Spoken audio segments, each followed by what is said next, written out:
at kanyang sinabi na dahil sa kanyang bagong kaibigan ay nakuha niya ulit ang kanyang Golden Eye. Kaya kung maglaban man silang dalawa sa hinaharap ay hindi na niya kailangan pang matakot pa sa kanya. Nainis naman si Elder Yan nang marinig ito dahil alam niyang mahihirapan siyang matalo ang Elder na ito kapag nasa kanya ang kanyang mata. Kaya tinanong niya ang Elder kung nais niyang sumali sa laban nila upang iligtas ang dalawang ito.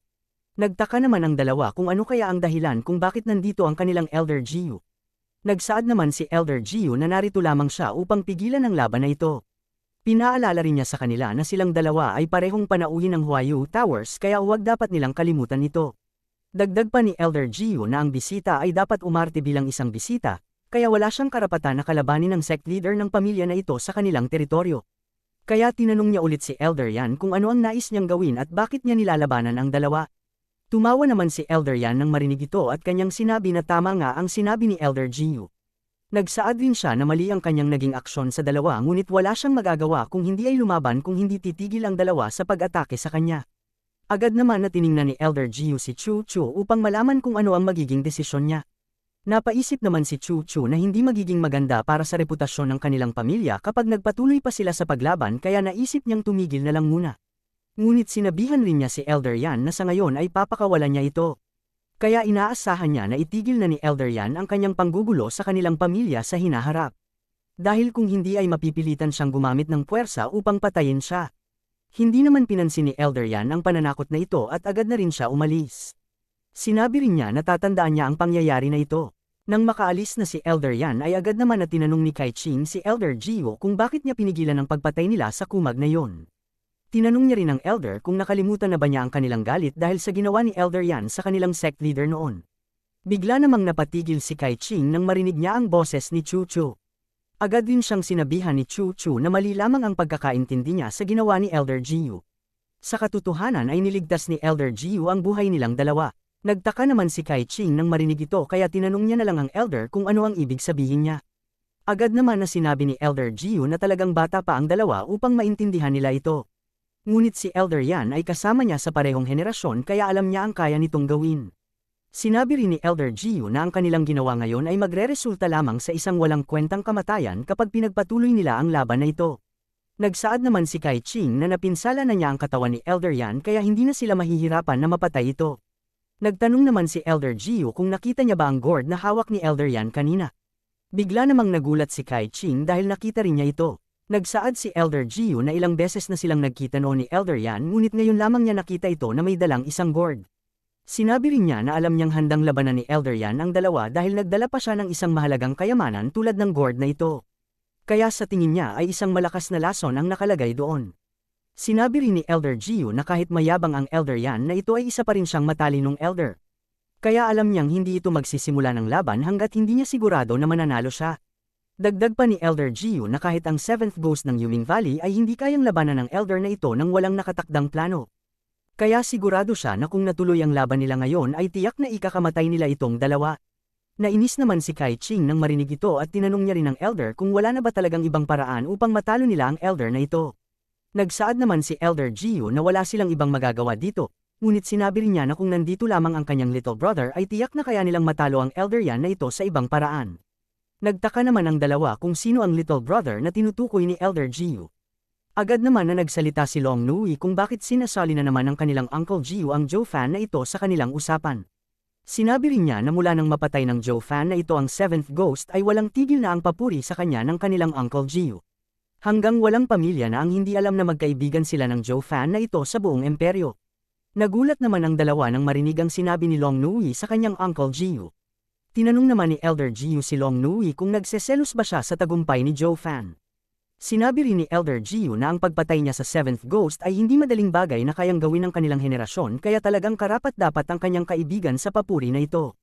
Dagdag pa ni Elder Jiu na masaya na siya na naging magkaibigan sila ng Joe Fan na ito dahil sa malaking bagay na nagawa nito sa kanya. Nagtanong naman si Chu Chu kung ang tinutukoy ba nila ay ang parehong tao na kumalaban sa Yuming Valley. Ang kilalang demonyo na si Joe Fan. Sinagot naman ito ng oo ni Elder Jiu at sinabi rin niya na kahit si Chu Chu ay isang henyo sa kanilang sect. Sigurado siya na kasing lakas ni Joe Fan ang mga ito pagdating sa martial arts at ang mas nakakamangha pa ay matalino rin ito ang kaibigan niya. Nainis naman si Long Nui dahil sa mga papuri ni Elder Jiu sa ating bida kaya sinabi na lang niya na isa lang mamamatay tao ang Joe Fan na ito. Agad naman na pinatigil siya ng kanyang kapatid sa kanyang mga sinasabi. Nagsaad din ang kapatid niya na tanggapin niya man o hindi, si Joe Fan ay isang nakakamanghang martial artist na may malaking talento at mas mataas na potensyal kumpara sa kanila. Hindi naman nakasagot si Long Nui nang marinig ito dahil alam niyang totoo ito. Alam niya rin na kahit mayabang ang Joe Fan na ito at isang baliw, ngunit masasabi nila na talagang kasing antas niya ang Six Dragons at Phoenix ng Seven Families. Nasabi rin ng kapatid niya na pagdating sa pagpatay naman ay walang sinuman sa kanilang henerasyon ang makakatalo kay Joe Fan dahil bukod siyang natatangi. Nagsaad naman si Elder Jiu na tama ang sinabi ng kapatid niya. Ngunit hindi naman nakinig si Long Nui dito at agad rin niyang nilapitan si Chucho. Sinabi rin niya na kahit ano pa ang sabihin nila ay walang binatbat ang Joe Fan na ito sa talento ng kanyang sister Chucho. Nainis naman si Joe Fan dahil kahit hanggang dito ay minamaliit pa rin siya ng babae na ito. Naging seryoso naman si Chucho at kanyang tinanong si Elder Jiu kung may taglay nga bang lakas ang Joe Fan na ito na mapatay si Elder Yan. Agad naman na sinabi ni Elder Jiu na hindi niya sigurado ito dahil hula lamang niya ito. Ngunit nasabi rin niya na batay sa personalidad ng kanyang kaibigan ay tiyak na mapapatay niya ang Elder Yan na ito kapag nagkita silang dalawa. Nagulat naman si Chucho nang marinig ito dahil ngayon lamang niyang nakita na ganito kakumpiyansa ang Elder pagdating sa isang tao. Kaya nasabi na lang niya na batay sa mga sinabi ni Elder Jiu sa kanya tungkol sa Joe Fan na ito ay nais na niyang makausap ang henyo na ito. Pagkatapos nito ay agad naman na nagsaad si Chucho na umalis na sila upang magpunta sa kanilang tower. Agad naman na naglakad ang ating bida palayo dahil alam niyang hindi siya maaaring sumama sa mga ito. Ngunit nagulat naman siya nang sumulpot si Chucho sa likuran niya at sinabihan siya nito na kailangan niyang sumama sa kanila. Pagkatapos ay agad na rin siyang dinala nito. Nang makarating na ang lahat sa tore ay nagtaka naman si Joe Fan dahil napalibutan siya ng mga Tower Master. Kaya napatanong na lang siya kung ano kaya ang kailangan ng mga ito sa kanya. Nasabi rin niya na kapag nagkamali siya sa mga ito ay tiyak na ito na ang magiging katapusan niya. Samantala, nagtaka naman si Tower Master Peony dahil hindi niya alam ang dahilan kung bakit kaya dinala ng kanilang Sect Master ang lalaki na ito na hindi man lang kaugnayan sa kanilang pamilya. Samantala, walang tigil naman ang pagtitig ni Dandan sa ating bida habang namumula ang mukha nito. Kaya galit na tinanong na lang ni Joe Fan kung ano ang kailangan niya. Nagalit naman si Master Peony sa naging asal ng ating bida, kaya tinanong niya ang ibang Tower Master kung sino ba ang tao na ito. Tuluyan namang nagtalo ang dalawa kaya naguluhan na lang sila Chuchu at Kai Ching nang makita nila ito. Galit na sinabi naman ng ating bida na wala siyang pakialam kung nasaan man sila. Ang ayaw niya lang ay tingnan siya ng babae na ito na parang pinagnanasahan siya nito. Nagtaka naman si Master Peony nang marinig at tinanong niya ang ating bida kung ano ang ibig niyang sabihin. Agad naman na tinuro ni Joe Fan ang mga mata ni Dandan at kanyang sinabihan ang Tower Master kung hindi niya ba nakikita ang pagnanasa nito sa kanya. Dagdag pa ng ating bida na kahit may suot pa siyang damit ay parang binabastos pa rin siya ng babae na ito, namula naman ang mukha ni Dandan sa hiya dahil sa sinabi ng ating bida. Kahit na ang tatlong master ay nainis na lang sa ating bida dahil parang pinalalabas pa niya na binabastos siya ni Dandan. Kaya agad na lang na sinabihan ni Chuchu ang ating bida na tigilan na niya ang pagsabi ng walang kwentang bagay na ito. Agad naman na sumunod dito ang ating bida. Naisip naman ni Joe Fan na si Chuchu ang pinuno ng pamilya na ito, kaya hanggat maganda ang kanyang relasyon sa kanya ay hindi niya kailangang matakot sa ibang Tower Master. Bigla namang napagtanto ni Master Peony na siya pala ang nagpahiya sa kanyang disciple noong nakaraang araw. Kaya nasabi na lang niya na sa huli ay nagkita rin sila. Agad naman na sinabi ng ating bida na siya nga ang tao na ito. Kaya tinanong niya ang Tower Master kung ano naman ang problema dito. Agad rin na sinabi ng ating bida na pinahirapan ng kanyang disciple ang isang kawawang babae sa daan noong nangyari yun. Kaya tinanong ng ating bida kung hindi niya ba alam ang masamang ugali ng kanyang disciple. Nagulat naman ang Tower Master nang sabihin ito ng ating bida dahil alam niyang may kasalanan rin ang kanyang alaga. Ngunit dahil hindi niya gusto ang pagkakasabi ng ating bida sa kanya nito, ay agad niyang inatake si Joe Fan at tinanong rin niya ito kung sa tingin niya ba ay hindi niya kayang patayin siya. Ngunit bago pa man magawa ito ng Tower Master ay bigla namang siyang hinawakan ni Dandan. Dahil dito ay nagtaka ang Tower Master kung bakit siya pinigilan ng alaga niya. Tinanong rin niya ito kung bakit nais niyang iligtas ang bastos na ito kahit na pinahiya na siya nito noong nakaraan. Hindi naman nakasagot si Dandan sa tanong na ito at mas lalong namula pa ang kanyang mukha. Kaya bigla na lang nagulat ang Tower Master nang mapagtanto niya na mukhang may gusto ang alaga niya sa bastos na ito. Kaya tinanong niya ito kung gusto niya ba ang lalaki na ito. Nagulat naman ang dalawang master nang marinig ito dahil hindi nila inaasahan ito. Kahit na si Joe Fan ay nagulat rin kaya sinabihan niya si Dandan na huwag itong uminom ng maling gamot dahil parang nababaliw na siya. Pinagalitan rin niya ang Tower Master at kanyang sinabi na kahit isa siya sa mga Tower Master ay hindi siya maaaring magsabi na lang ng mga haka-haka na makakasira sa reputasyon ng ating bida. Mas lalong nagalit naman ang Tower Master dahil parang ayaw pa ng ating bida kay Dandan. Kaya sinabihan niya ito na wala siyang reputasyon na masisira dahil hindi siya kilala ng mga tao. Agad naman na nahiya si Dandan sa pinagsasabi ng kanyang master kaya pinakiusapan na niya ito na tumigil na. Napatanong naman ang kanyang master kung ano ang ibig sabihin niya. Agad naman na sinabi ni Dandan na namamangha lamang siya sa ating bida dahil ngayon lamang siya nakakita ng isang lalaki na nais ipagtanggol ang isang babae kahit na makalaban niya pa ang buong mundo. Dagdag pa niya na ayaw niyang makasama ang isang tao na hindi kaya siyang ipagtanggol sa buong mundo. Naiinis naman na tinanong ng Tower Master kay Dandan na kung sa tingin niya ba ay isang mabuting tao ang Songyu na ito. Sinabi rin niya na isang mayabang na baliw lamang ang tao na ito at wala man lang itong matalinong utak. Tinanong rin niya ang ating bida kung sa tingin niya ba ay siya ang demonyo si Joe Fan kaya nagawa niyang galitin ang isa sa 7 noble families. Ngunit sa isipan ng ating bida ay sinabi niya na mas magugulat ang babae na ito sa kanya kapag nalaman nila na siya ang demonyong Joe Fan na tinutukoy nila. Binalaan ng Tower Master ang ating bida na magpasalamat siya dahil nandito ang kanilang sect leader, dahil kung hindi ay patay na siya sana ngayon. Sinabi rin ng Tower Master na kung hindi rin niligtas ng kanilang sect leader ang kanyang katawan sa laso ni Yan Fu ay tiyak na patay na rin siya ngayon. Nagulat naman si Kai Ching nang marinig ito dahil tama nga ang kanyang hula na si Chu Chu nga ang nagligtas sa bastos na ito. Agad naman na sinabi ni Chu Chu na nagkataon lamang ito. Sinabi rin ni Chu Chu na nang makabalik siya sa tore ay agad niyang sinabi ito kay Master Penny. Inutusan rin niya ito na disiplinahin ang kanyang disciple upang hindi na ito gumawa pa ng mga gulo sa hinaharap. Dahil masisira ang reputasyon ng kanilang pamilya kapag nangyari ulit ito. Sinabi rin ni Chu Chu na ayaw niyang malagay pa ang ibang mga babae sa lungsod na ito sa panganib dahil sa kanila. Agad naman na sinabi ni Master Penny na gagawin niya ang lahat upang disiplinahin ang kanyang disciple. Nagsaad naman si Chu Chu na nandito sila ngayon dahil pag-uusapan nila ang pagnanakaw na nangyari ngayong gabi sa kanilang sect. Kaya agad niyang inutusan ng ating bida at si Kai Ching na dapat nilang ipaliwanag ito dahil hindi pa nila alam kung ano ang nangyari. Agad naman na sumang-ayon si Kai Ching na sabihin ito, kaya ang dalawa ay nagulat na lang nang malaman nilang nagtaksil ang kanilang sister Chin sa kanilang sect. Agad naman na sinabihan ni Chu Chu ang dalawa na huwag silang mag-alala dahil hindi sila pinagtaksila ni Kai Ching. Pinaliwanag rin ni Chu Chu na alam ni Kai Ching na nasa pangangalaga niya ang Body Roots, ngunit pinanakaw niya pa rin ang peking gamot na nakalagay roon kay Songyu. Kaya sa tingin niya ay may plano si Kai Ching kaya nagawa niya ito. Agad naman na tinanong ni Master Penny ang kanyang kapwa Tower Master kung ano ang dahilan na ito. Nagsaad naman si Kai Ching na sasabihin niya sa kanila kung ano ang nangyari nang walang pagsisinungaling. Ipinaliwanag niya na sa nakaraang 3 buwan, habang pabalik siya sa kanilang sect, patago siyang inatake ni Elder Yan ng kanilang 7-colored palm of the skies. Nagulat naman si Master Penny nang marinig ito dahil hindi niya inakala na nilason din pala ng Elder ang senior sister niya. Ang malala pa ay halos kalahati na sa 15 Tower Master ang nalason ni Elder Yan sa kanilang sect. Nagsaad naman si Kai Ching na hindi lamang kalahati ang napinsala ng laso ng Elder na ito. Pinabatid niya na 14 na ang Tower Master na kinokontrol ni Elder Yan dahil sa laso na ito. Kaya sa tingin niya, si Master Penny na lang ang Tower Master na hindi nalason ni Elder Yan. Nagulat naman ang lahat nang marinig ito. Nagsaad naman si Dandan na sa tingin niya, ito ang tinutukoy ni Yan Fu na nasa kontrol na nila ang buong Huayu Towers.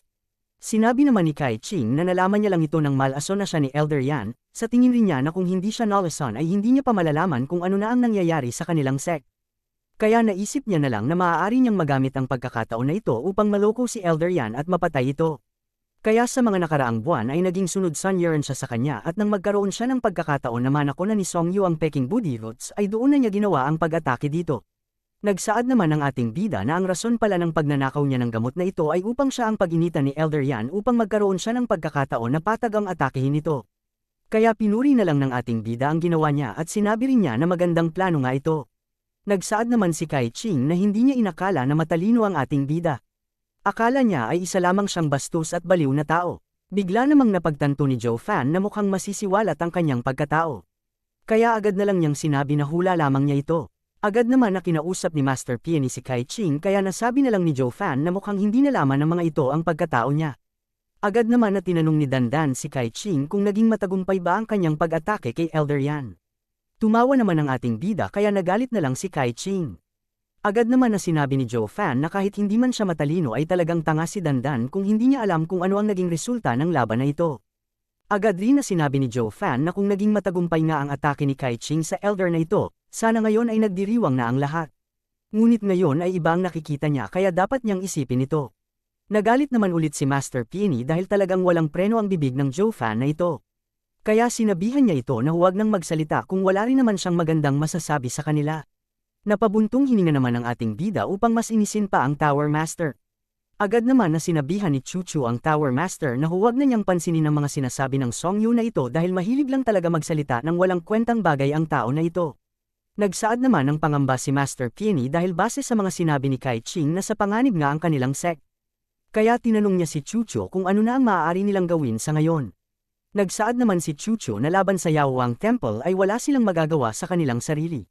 Kaya ngayon ay kailangan nila ng tulong mula sa labas. Nagtanong naman si Kai Ching kung ang tinutukoy ba ni Chuchu ay ang 7 noble families. Sinabi rin niya na ang ibang pamilya ay natatakot rin sa Yaowang Temple. Kahit nga na malapit sila kay Elder Jiu ay natatakot rin kay Elder Yan. Kaya sa tingin nila sino ang tao na tutulong sa kanila upang labanan ng Elder Yan na ito. Agad naman na nagsaad si Master Peony na wala silang maasahan na lalaki sa imperyo na ito. Nagsaad naman si Chuchu na sa tingin niya ay ito nga ang nararamdaman ng ibang pamilya. Ngunit sa tingin niya ay may isang pamilya ang tutulong sa kanila. Nagulat naman dito ang tatlo kaya tinanong nila kung sino naman ito. Agad naman na sinabi ni Chuchu na ang unang pamilya ng 7 noble families. Natuwa naman sila nang marinig ito dahil ang pamilya na ito ang pinakamalakas na pamilya sa kanilang lahat. Nagtanong naman si Joe Fan kung ang tinutukoy ba nila ay ang Emperor Gate na pamilya. Ang 7 noble families ay binubuo ng 7 pamilya at ang bawat isa sa kanila ay may titulo. Ang ika-7 ay ang Qianlong Pavilion na tinatawag na Dragon, ang Yuming Valley na tinatawag na Ghost. Ang pamilya ni Yan Tang na tinatawag na Sword. Ang pamilya ni Chu Chu na tinatawag na Flower, ang pamilya ni Elder Lin na tinatawag na Forest at ang pamilya ni Elder Yan na tinatawag na Medicine. Ngunit sa lahat ng ito, isang pamilya lamang ang masasabi nila na ang pinakamalakas, ang pamilya na kasing lakas mismo ng emperador. Ang Emperor's Gate. Ayon sa narinig ng ating bida, ang lakas ng pamilyang ito ay mas higit pa na mas malakas ng 3 beses kapag pinagsama ang 6 na noble family. Kaya walang sinuman bukod sa emperador ang kayang kumalaban sa kanila. Kaya nagtaka na lang si Joe Fan kung sino kaya ang taong pupunta rito na nagmula sa Emperor's Gate na pamilya. Naisip rin niya na kailangan niyang mag-ingat dahil hindi normal ang pamilya na ito. Nasabi rin niya na dahil sa maraming malalakas na tao ang nandito dahil sa Peel Festival na ito. Kapag nagkamali siya ay tiyak na ito na ang magiging katapusan niya. Kaya naisip niya na kailangan na niyang matapos ang kanyang layunin na pagkuha sa Budi Roads. Inalok naman ni Chuchu ang ating bida kung bakit hindi na lang siya tumuloy sa kanilang tore. Natuwa naman si Joe Fan nang marinig ito dahil alam niyang mas mapapadali ang kanyang misyon kung dito siya mananatili. Ngunit alam niyang hindi niya maaring ipakita ito sa kanila kaya umarte na lang siya na hindi niya alam ang nais ipagawa sa kanya ni Chuchu. Agad naman na sinabi ni Chuchu na hindi na niya kailangan pang mangamba sa kay Elder Yan dahil hanggat nandito siya sa loob ng tower ay hindi siya mapapahamak. Kaya sa tingin niya ay mas magiging ligtas siya dito. Agad naman na pumayag dito si Joe Fan at pagkatapos nito ay agad nang umalis ang mga ito. Naging seryoso naman ang ating bida at napaisip siya kung kailangan niya pa ba talaga na nakawin ang gamot na ito. Kinabukasan ay agad naman na maagang gumising ang ating bida. Matapos rin ang buong gabi niya na pag-iisip ay nagdesisyon siya na mamayang gabi niya nakawin ang gamot na ito. Kaya kailangan niyang makahanap ng pagkakataon na makausap ng mag-isa si Chu Chu upang manako niya ang gamot na ito. Naisip rin ni Joe Fan na siya ang Magic Emperor ng Holy Land, kaya hindi niya maaaring hayaan na lang na maging malambot ang kanyang puso. Kaya napatawa na lang siya dahil mukhang hindi ito magiging madali. Nagtaka siya nang mapansin niyang parang walang tao sa lugar na iyon ngayon. Napansin rin niya na kahit ang mga bisita ng sect na iyon ay wala rin doon. Ngunit narinig niya ang nagmamadaling boses ni Dandan, kaya naisip niya na maaaring alam ni Dandan kung ano ang nangyayari ngayon. Kaya agad niyang hinarang ang babae na ito gamit ang kanyang katawan. Nagalit si Dandan dahil dito at sinabihan ng ating bida na dapat niyang tingnan ang kanyang dinadaanan. Papagalitan sana niya ang ating bida dahil sa pagharang sa kanya, ngunit bigla na lang siyang napatahimik nang mapagtanto niyang si Songyu pala ito. Kaya bigla na lang siyang nahiya at tumalikod sa ating bida. Nagtaka naman ang ating bida kung bakit hindi nagalit ang babae na ito kahit na alam niyang mainitin ang ulo nito. Agad niyang hinawakan ang balikat ni Dandan at tinanong kung bakit walang tao doon ngayon. Namula ang mukha ni Dandan dahil sa pagkakahawak ni Joe Fan sa kanya. Sinabi rin niya na wala doon ang mga bisita at ang kanilang Tower Master dahil nagpunta ang mga ito sa ibang tore upang bisitahin si Young Master Huang Pu. Nagtaka si Joe Fan kung sino ang taong ito, kaya tinanong niya si Dandan kung dumating na ba ang mga tao na nanggaling sa pamilya ng Emperor's Gate. Agad namang sinagot ito ni Dandan na tama ang kanyang sinabi. Sa katunayan, ang Young Master Huang Pu na ito ay ang ikalawang Young Master ng pamilya nila. Narinig rin niya na mayroong magandang relasyon ang young master na ito sa kanilang sect leader kaya masasabing childhood sweethearts ang mga ito.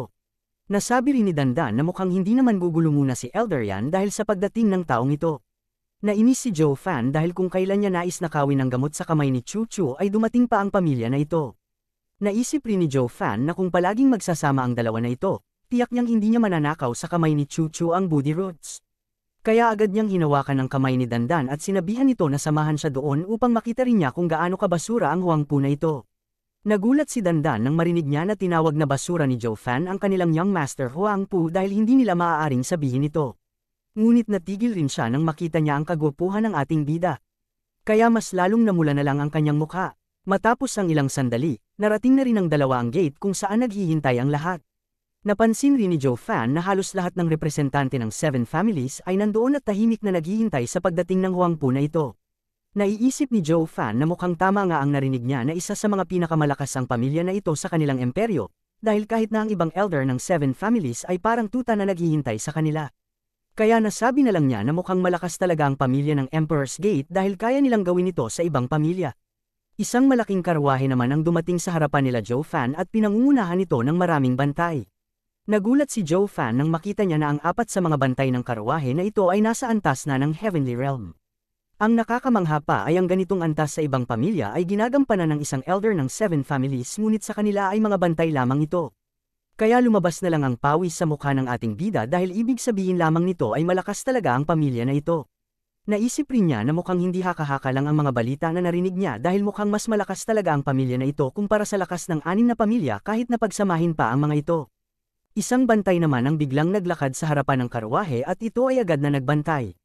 Tumawa ang tao sa loob ng karwahe at kanyang sinabi na isa lamang siyang hindi kilalang young master ng kanilang pamilya. Kaya hindi niya inaasahan na babatiin talaga siya ng mga elder na nanggaling sa 6 na pamilya. Nagulat naman si Joe Fan nang marinig niya ang paraan ng pagsasalita ng tao na ito. Dahil alam niyang gumagamit ito ng primordial suppression.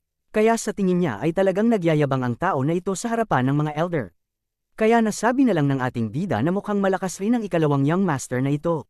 Agad naman na lumabas si Chu Chu at kanyang sinabihan ang young master na ilang taon na rin mula nang huli silang nagkita. Sa tingin rin niya ay mas malakas na sa kanya ang young master kaya talagang nakakamangha ang pagtaas ng kanyang lakas. Lumabas naman ang young master at kanyang sinabihan si Chu Chu na huwag itong magbiro. Dahil sa harapan niya, siya ay isang mahinang tao lamang na nabighani sa kagandahan niya. Naging seryoso si Joe Fan nang mapagtantong niya na ang lakas ng tao na ito ay nasa ikalawang antas na ng Heavenly Realm. Nasabi rin niya na isang body refiner rin ang huwangpu na ito kaya tiyak na mahirap itong kalabanin. Napansin rin ng ating bida na hindi lang si huwangpu ang nasa ganitong antas. Dahil nandito rin ang ika-5 elder ng Yuming Valley kaya mukhang mahihirapan ang ating bida na magawa ang layunin niya. Napansin naman ni Dandan ang naging reaksyon ng ating bida, kaya agad niyang sinabihan ito na hindi niya kailangan matakot. Dahil kapag nandito na ang ikalawang young master ay tiyak na hindi na sila aatakihin pa ni Elder Yan ng walang dahilan. Nainis naman si Joe Fan dahil wala siyang pakialam sa Elder Yan na ito. Naisip rin niya na ang mas mahirap kalabanin sa kanilang lahat ay ang huwangpu na ito kaya kailangan niyang mag-ingat. Bigla namang naging seryoso si huwangpu nang makita niya ang ating bida. Kaya tinanong niya si Chu Chu kung kailan pa nagsimula ang kanilang pamilya na tumanggap ng mga lalaki bilang tauhan nila. Naging seryoso naman si Joe Fan dahil mukhang may nais ipahiwatig ang kumag na ito. Agad naman na ipinaliwanag ni Chu Chu na ang lalaki na ito ay ang son-in-law ng kanilang tore. Kaya tinanong niya si huwangpu kung hindi niya ba alam na may ganitong batas ang kanilang pamilya. Tumawa naman si huwangpu nang marinig niya ang sinabi nito. Sinabi rin niya na ang batas ng kanilang pamilya ay napaka-stricto.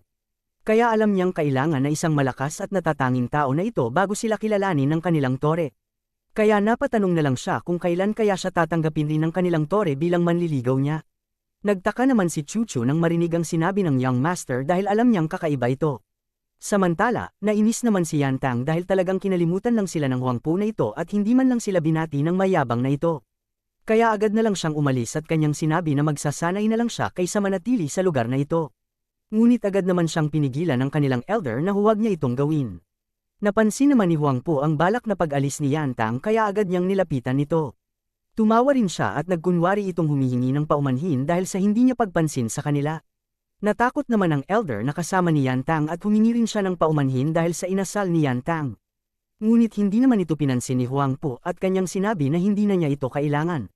Agad rin niya na hinawakan ang balikat ni Huang Po at kanyang sinabihan ito na nais lang niyang maging kaibigan ang bata na ito. Pagkatapos nito ay agad niyang nilakasan ang pagkakahawak niya sa balikat nito. Nagalit naman ang elder dahil sa ginawa niya at tinanong niya kung ano ang ginagawa niya. Ngunit hindi naman ito pinansin ni Huang Po at nagpatuloy lamang siya sa kanyang ginagawa. Sinabihan rin niya si Yan Tang na gusto niya ang pagiging walang takot na tao. Kaya mas nais niya pang makasama ang katulad niya kaysa sa mga tao na maganda lamang ang sinasabi sa kanya. Pagkatapos nito ay agad nang umalis ang young master kasama ang ibang miyembro ng ibang pamilya. Naiwan naman doon si Yan Tang at ang elder habang nanginginig ang kanyang katawan. Agad naman na tinanong ng elder kung bakit ito ginawa ni Yan Tang kahit na binalaan niya na ito kung gaano kamapanganib ang ikalawang young master. Sinabi rin niya na ang lahat ng tao na naging kalaban ng tao na ito ay walang naging magandang resulta sa buhay nila. Nagalit naman si Yan Tang at kanyang sinabi na alam na niya ang naramdaman ni Ning nang mangyari ito sa kanya sa Ning City. Kaya hindi niya inaasahan na mangyayari rin ito sa kanilang pamilya. Kaya ipinangako niya na maghihiganti siya sa Huang Po na ito. Sinabi rin niya na sisiguraduhin niyang mas masakit pa dito ang gagawin niya. Wala namang nagawa na ang elder dahil kahit siya ay ganito rin ang nararamdaman sa young master na ito. Habang naglalakad palayo ang dalawa ay nagtaka naman si Dandan kung bakit parang nagagalit rin si Song Yu. Kaya tinanong niya ito kung may problema ba siya. Naiinis na sinabi naman ng ating bida na wala ito. Ngunit bakas pa rin ang galit sa mukha niya dahil sa ginawa ng Huang Po na ito. Pagkatapos nito ay agad nang umalis si Joe Fan. Ngunit bago pa man siya makaalis ay tinanong niya si Dandan kung ano ang kanyang gagawin kapag may nang maliit sa mga sect sister niya. Nagulat naman si Dandan sa tanong na ito. Ngunit sinabi niya na depende ito sa antas ng naging kalaban nila. Kung nagmula ito sa isang ordinaryong ay papatayin niya ang mga ito agad. Ngunit kung ang mga nang-api sa kanila ay nagmula sa 7 noble families ay iuulat niya muna ito sa kanilang sect master. Naging seryoso naman si Joe Fan at kanyang sinabi na magkaiba silang dalawa. Dahil kung may nang-api man sa kaibigan niya, sisiguraduhin niyang mamamatay ang buong pamilya nang gumawa nito kahit na nanggaling pa ang mga ito sa isang malaking pamilya. Mas lalong na in love naman si Dandan dahil sa sinabi ng ating bida. Samantala, agad naman na nagtipon ang lahat sa tore. Ngunit napansin naman ni Huang Po na walang nakaupo sa isang mesa sa harapan niya. Kaya napatanong na lang siya kung nagkamali lang ba ang mga tauhan sa paglagay ng mesa dito. Tumawa naman si Elder Yan at kanyang sinabi na ang mesa na ito ay naka-reserve sa Jianhao Mansion. Nagsaad rin ng Elder na hindi niya alam kung ano ang nangyari sa kanila kaya ang mga ito ay wala pa dito. Ngunit sinabihan rin niya ito na maaari nila itong tanggalin kung gusto niya. Naging seryoso naman si Uncle Gio dahil parang nais na paglabanin ni Elder Yan ang dalawang pamilya na ito. Tumawa naman si Huang Po at kanyang sinabi na tama nga ang sinabi ni Elder Yan, ang mesa na ito ay masakit sa mata niya kaya inutusan niya ang mga bantay na tanggalin ang mesa na ito. Nagalit naman dito si Elder Gio at kanyang sinabihan ang young master na ang Jianhao Mansion ay sa isa sa 7 noble families ng kanilang imperyo. Kaya kahit na walang dumating sa kanila ay kailangan manatili ng mesa na ito dito bilang simbolo ng respeto sa kanila. Dagdag pa ni Elder Gio na isang insulto lamang ito kapag kinuha nila ang mesa na ito at maaari itong magsimula ng isang hidwaan sa dalawang pamilya. Tumawa naman si Elder Yan at kanyang sinabi na hindi magagalit ang mga ito kay Huang Po. Alam niya na walang lakas ng loob ang mga ito na kalabanin ng Emperor Gate para lamang sa isang mesa.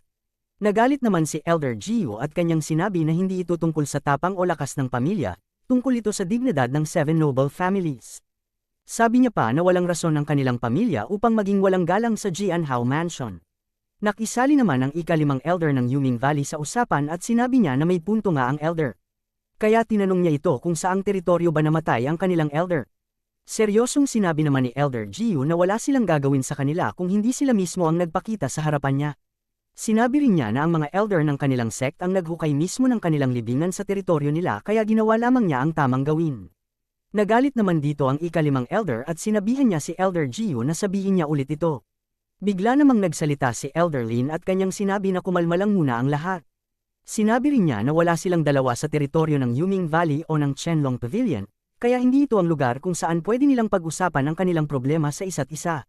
Sinabi rin niya na kung hindi man nila nirerespeto ang sect leader ng sect na ito ay dapat nilang respetuhin ang ikalawang young master. Bigla namang napansin ng dalawa ang galit na mukha ng young master at ang malakas na aura nito. Kaya agad na lang silang tumahimik at nagbigay galang ang mga ito. Ngumiti naman si Huang Po at kanyang sinabi na ang 7 noble family ay isang malaking pamilya. Kaya hindi nila kailangan mag-away dahil sa isang mesa lamang. Sinabi rin ni Huang Po na nasa teritoryo sila ng Huayu Towers kaya hindi sila ang dapat na magdesisyon dito. Sinabi rin niya na ang sect leader lamang na si Chu Chu ang makapagdesisyon nito. Agad naman na sinabi ni Chu Chu na ang Jianhao Mansion ay bisita rin ng kanilang pamilya kaya karapat-dapat ang mga ito na magkaroon ng kanilang mesa. Kaya hindi nila aalisin ang mesa na ito dito. Agad naman na sumang-ayon dito ang young master at kanyang sinabi na ito ang susundin nila dahil ito ang desisyon ng sect leader. Nagpasalamat naman si Chu Chu sa pangunawa ni Huang Pu sa desisyon niya. Tumawa naman si Elder Yan dahil mukhang hindi naintindihan ni Chu Chu ang nais ipagawa sa kanya ni Huang Pu. Kaya nasabi na lang niya na talagang ito na ang magiging katapusan ng kanilang pamilya. Agad naman na sinabi ni Huang Pu na ang mesa na ito ay hindi kailangang alisin. Ngunit bigla niyang nakita ang ating bida kasama si Dandan sa labas ng silid. Kaya nasabi na lang niya na hindi nila maaaring iwanan na lang na walang tao ang mesa na ito. Kaya agad niyang tinawag ang atensyon ng dalawa na siyang nasa labas ng silid. Nagulat naman dito si Dandan dahil mukhang mapapahamak sila dito. Ngunit naging seryoso naman si Joe Fan dahil mukhang magiging maganda ang pagdiriwang na ito. Agad naman na inutusan ni Huang Pu ang mga ito na pumasok na sa loob at sumali ang mga ito sa kanila. Mas naging seryoso naman ang ating bida at natuwa rin siya dahil mukhang nais talaga ng tadhana na turuan niya ng leksyon ang mayabang na ito. Agad naman na pumasok si Joe Fan sa loob ng walang alinlangan habang si Dandan naman ay parang nahihiya. Nagalit naman si Yan Fu at Tin Yu nang makita nila na kasama ni Dandan ang tao na ito. Agad naman na pinuri ni Huang Pu ang dalawa dahil talagang bagay silang dalawa, kaya inutusan niya ang mga ito na magpakilala. Agad naman na sinabi ni Dandan na siya ay disciple ng Dodan Tower at kanyang sinabi na kinagagalak niyang makausap ang ikalawang young master. Nagpakilala rin si Joe Fan bilang si Song Yu ng Lingyu City na nagmula sa isang third class na pamilya ng Song family. Nagulat naman si Huang Pu nang marinig niya na galing sa isang third class na pamilya lamang ang tao na ito. Nasabi rin niya na ngayon lamang siya nakakita ng isang martial artist na naging son-in-law ng Huayu Towers kahit na sila ay nanggaling sa third class na pamilya lamang. Kaya inutusan niya ang mga ito na maupo. Nagulat naman ang ating bida kung bakit nasabi ng kumag na ito na isa siyang son-in-law ng tower na ito. Tiningnan rin niya si Dandan dahil hindi niya alam kung kailan pa siya naging parte ng sect na ito. Ngunit bigla namang namula ulit ang mukha ni Dandan at hindi na niya tiningnan ang ating bida. Agad naman na tumayo si Chu Chu at kanyang sinabi na hindi maaaring maupo ang dalawa na ito sa mesa dahil ang mesa na ito ay para lamang sa Jianhao Mansion. Nagsaad rin si Master Peony na tama ang sinabi ng kanilang sect leader dahil hindi pa qualified ang dalawang ito na makasali sa pagdiriwang na ito. Kaya agad niyang sinabihan ang dalawa na pumunta na ang mga ito sa likuran niya. Ngunit agad naman na pinigilan ito ni Huang Pu at kanyang sinabi na ipinangako na niya na hindi niya aalisin ang mesa na ito bilang respeto sa Jianhao Mansion. Ngunit nagtataka pa rin siya kung bakit hindi maaaring maupo ang dalawang ito kahit na inutos niya na ito. Kaya tinanong niya si Chu Chu nang may pagbabanta kung hindi ba sobra na ito pagdating sa pag-uutos sa kanya. Nagulat naman si Chu Chu nang marinig ito dahil alam niyang maaapektuhan ang kanyang hihilingin sa young master kung hindi niya payagan ito. Naging seryoso naman si Joe Fan dahil alam niyang nais ipahiya ni Huang Pu ang pamilya ni Yan Tang sa pamamagitan ng pagpapaupo sa kanila dito. Kaya sa tingin niya ay ginagawa ito ni Huang Pu upang malaman niya kung sino sa mga pamilya ang kaaway niya at kung sino ang pwede nilang maging kakampi. Kaya sa tingin ng ating bida ay nais pagsamahin ng pamilya na ito ang lahat ng 7 noble families sa ilalim ng kanilang pamumuno. Kaya nasabi na lang ni Joe Fan na kailangan niyang makahanap ng malalakas na elder na pwede maging bantay ng Lu clan. Dahil kapag naging isa na lang ang buong 7 noble families ay tiyak na sila ang unang mapapahamak. Kaya nagdesisyon na lang siya na sumali sa laro ng kumag na ito. Agad din siya na umupo sa mesa na parang wala lang sa kanya ito. Kaya nagulat na lang sila Chu Chu at ang ibang tower master sa ginawa niya.